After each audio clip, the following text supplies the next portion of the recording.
Are you ready for some action? Then let the party begin.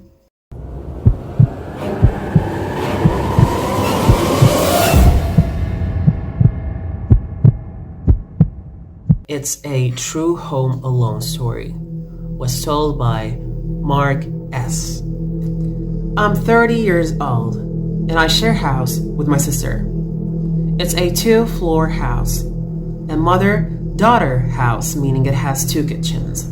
My sister isn't home a lot because she often stays with her boyfriend, who lives 20 miles away. Like I said, I'm 30.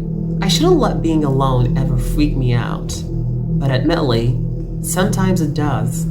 This happened on a night that I was home alone in my living room, watching a scary movie. My part of the house is an open layout, so the living room, dining, and kitchen are all one big space.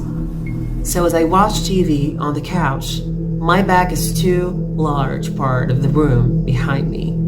So for those a little more easily spooked, it wouldn't be the most comfortable place to be sitting alone watching a scary movie.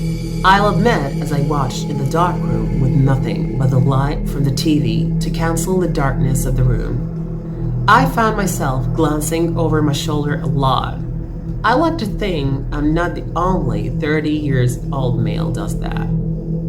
But anyway, after the movie, I brushed my teeth, turned off all the lights in the house, then went to sleep.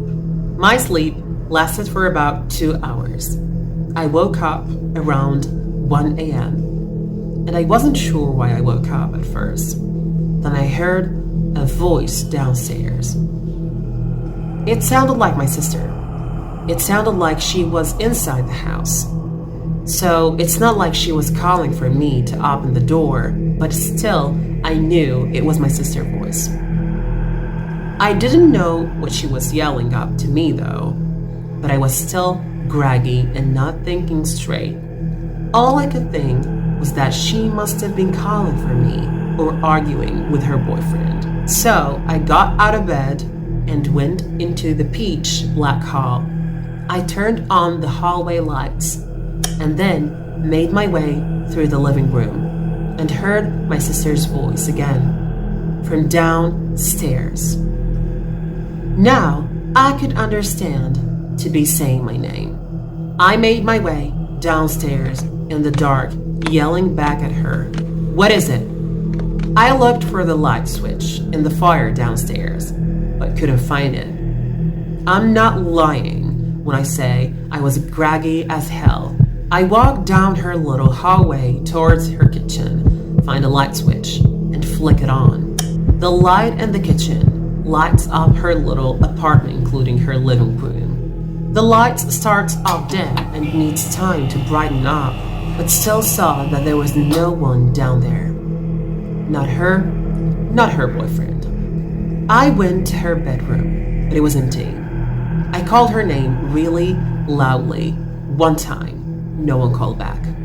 But shortly after I yelled, I heard something drop to the floor in my sister's bedroom, which I just had checked, and it was empty.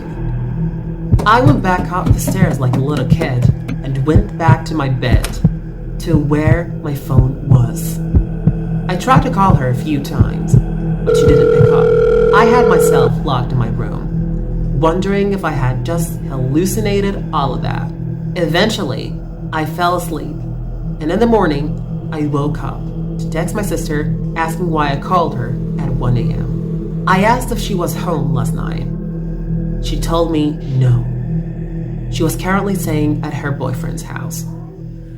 I went downstairs to her bedroom to see what may have fallen down on the floor, but there was not a single object on the floor that could have made that noise. I'm led to believe I hallucinated everything I heard that night. But that's what I want to believe, because the alternative would be much more horrific.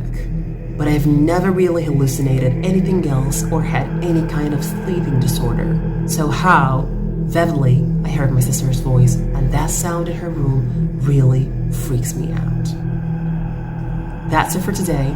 Thanks for listening.